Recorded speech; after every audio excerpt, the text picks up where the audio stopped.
Que Clara Albuquerque é Bahia, a gente já sabe, né? A gente já trouxe aqui alguns relatos, algumas análises dela referente ao Tricolor de Aço. A gente também gravou um conteúdo muito bacana com ela na Fonte Nova, em um jogo que ela esteve presente, se eu não me engano, contra o Fortaleza, no qual a gente fez ali uma brincadeira, um quiz sobre o Cauli, né? Que ela só podia falar alguma coisa no vídeo quando eu citasse o nome de um jogador melhor do que Cauli. Né? E ela acabou ficando em silêncio o vídeo inteiro, não disse nenhuma palavra, independente do nome que eu trouxesse ali para o vídeo. E a gente vai reagir agora, a gente vai trazer aqui para vocês alguns comentários da Clara, porque para quem não sabe, ela lançou um programa, um quadro novo no canal dela, que se chama Claramente Tricolor, que é um quadro no qual ela analisa única e especificamente o Bahia. É um quadro no qual ela vai falar sobre o Esporte Clube Bahia. E a gente vai dar uma olhadinha no vídeo que ela soltou recentemente, pós, infelizmente, derrota para o Palmeiras no Allianz Parque. Mas tudo isso e muito mais logo depois da inconfundível vinheta do Sou Mais Bahia.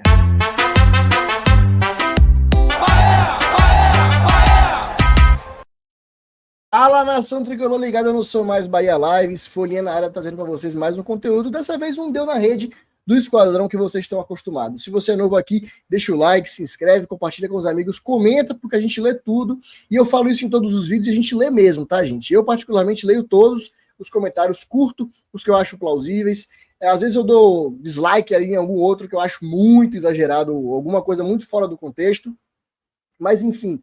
Compartilhe o vídeo, manda para os amigos, são no mínimo 3 conteúdos por dia. E nesse vídeo a gente vai trazer aqui essa análise de Clara Albuquerque. Vocês sabem que eu não sou de enrolar muito, então eu vou colocar na tela já para a gente poder começar aqui, dar início, vou botar em tela cheia. E aqui ela faz alguns comentários sobre previsões do Bahia para a temporada, o que ela acha, o que a gente pode esperar do Tricolor de Aço. Ela também traz algumas estatísticas referente ao SofaScore, tá? Ao número em relação às chances criadas, a troca de passes certos, as chances, a grandes chances perdidas de gols e por aí vai. São alguns dados bem bacanas para a gente poder ver aqui e analisar.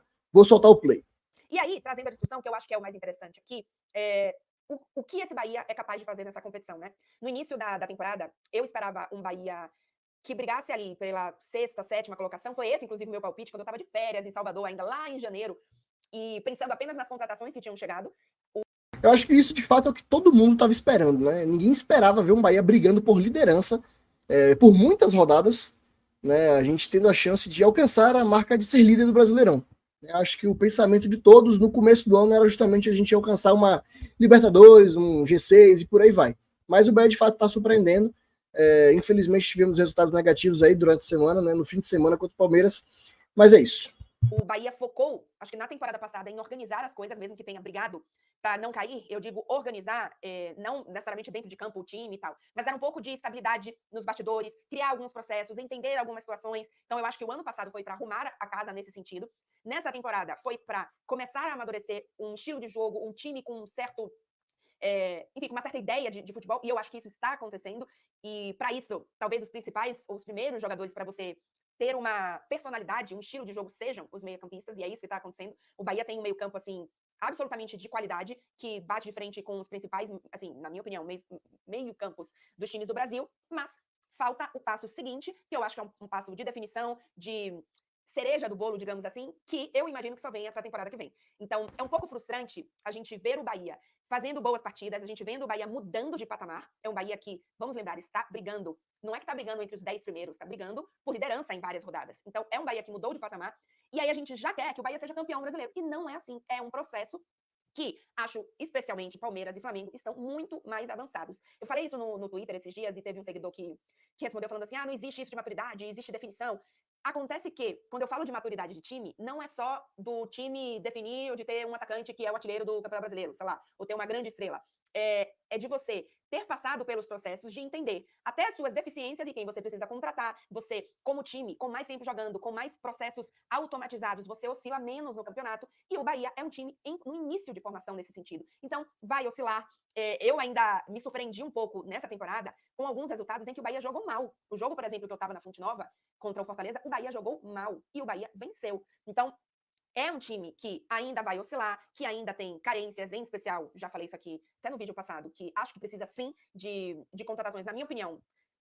Talvez mais um zagueiro, um lateral e pelo menos um atacante, assim, de primeira prateleira dentro do futebol brasileiro, enfim. Então, é um processo que é frustrante, porque a gente começa já a ver alguns resultados e a gente, obviamente, quer todos os resultados, mas eu acho que faz parte desse processo. O Bahia é competitivo, o Bahia tem qualidade. Eu acho que dá pra gente. Óbvio que eu não curti o jogo de ontem contra o Palmeiras, mas hoje, quando eu vim fazer esse vídeo, eu falo, pô, caramba, o Bahia perdeu. Mas olha a temporada que o Bahia tá fazendo. Então, eu consigo separar um pouco a raiva da derrota, a frustração de que o Bahia poderia, por exemplo, ter aproveitado algumas chances, talvez ter empatado, mas entender que é um novo momento para o Bahia e que dá para a gente também não curtir a derrota, não perceber o que, é que pode melhorar, mas a gente também encarar que é um momento de crescimento, de evolução desse Bahia e não está pronto ainda para ser campeão brasileiro. Continuo achando que, mesmo com oscilação, mesmo com carências, mesmo estando nesse processo que eu acabei de falar aqui, atrás de outros clubes brasileiros, é um Bahia que não tem dúvida, pelo que mostrou até agora, que vai brigar, sim, por vaga direta na Libertadores. Mas não vejo uma temporada frustrante se for isso que acontecer. Gente, olha os últimos anos do Bahia. Então, muita calma, muita calma. É, isso daí, gente, eu acho que de fato é o que acontece, né? Eu acho que não precisa nem a gente comentar muito. Eu quero que a gente pare e pense assim, ó. Qual foi a última vez que você viu o Bahia brigar por ser líder do Brasileirão? Não em uma, duas, três, mas em várias rodadas. A gente está chegando na metade do Brasileirão. Faltam 3 rodadas para a gente de fato estar na metade do Brasileirão e o Bahia está 4 pontos abaixo do líder. Né? O Bahia está invicto na Arena Fonte Nova. São 7 jogos, 7 triunfos. O Bahia hoje, a Clara até fala no vídeo, não sei se é antes ou mais para frente, que só pela campanha fora de casa, tudo bem, o Bahia venceu apenas um jogo contra o Botafogo, mas foi um jogo, 3 empates e 4 derrotas, se não me engano.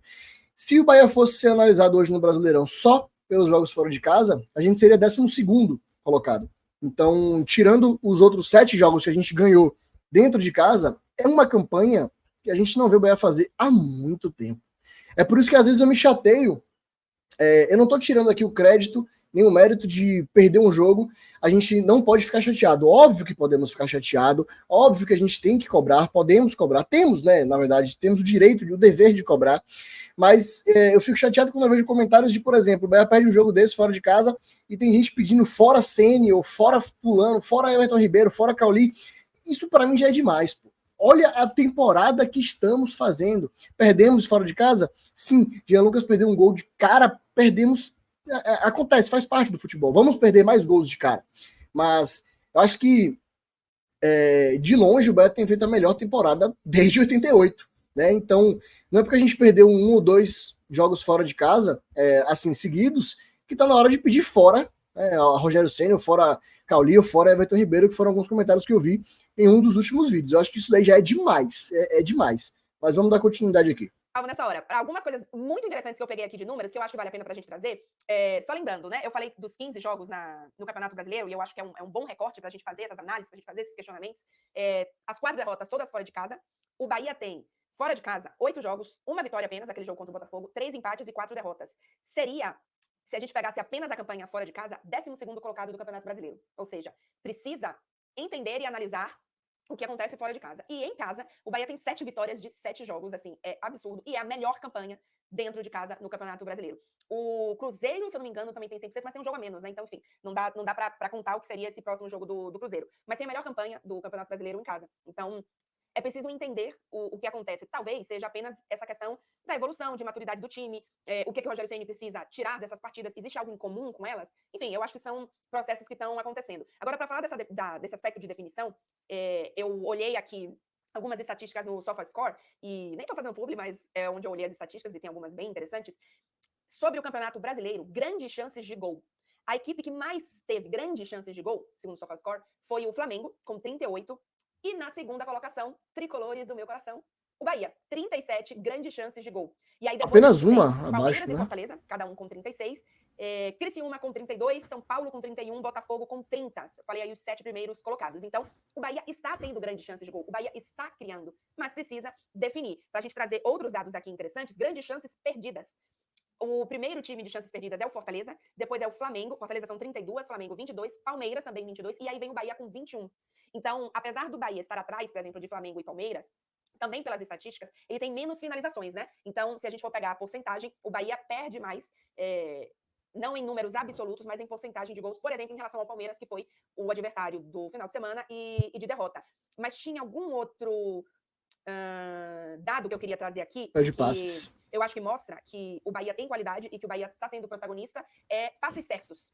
Quando que vocês imaginavam que o Bahia estaria entre os 3 primeiros, ou melhor, entre os 2 primeiros, com 15 jogos com passes certos? Gente, o que a gente viu de Bahia, de time de Bahia errando passe, era uma tristeza.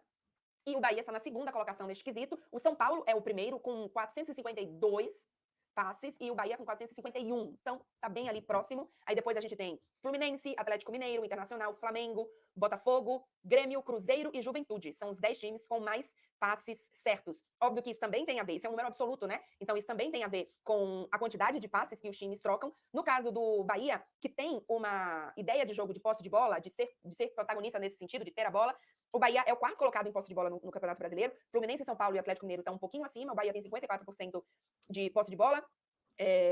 Atlético Mineiro 57, São Paulo também 57, Fluminense 58. Atrás de Bahia a gente tem Palmeiras, Internacional, Flamengo, Botafogo, Juventude, Cruzeiro. Então é isso, gente. Estamos vendo no Bahia um processo de crescimento. A temporada que a gente tem feito esse ano não é de se jogar fora, não é de se descartar. Não é uma temporada de frustrações, muito pelo contrário. Comparado ao ano passado, comparado ao que a gente já sofreu muito, né, com o Bahia em outras temporadas, acho que a gente tem que aproveitar e desfrutar desse momento. Óbvio, precisamos de peças, precisamos cobrar também, e eu acho que o ponto-chave que está faltando é um pouco mais de definição. Né? Se o Bahia for um pouco mais decisivo, um pouco mais certeiro, a gente vai sim brigar por muitas coisas lá em cima. Né? Mas enfim, gente, esse foi o vídeo de hoje. Espero que vocês tenham um bom decorrer da semana e a gente se vê no próximo vídeo, fechou?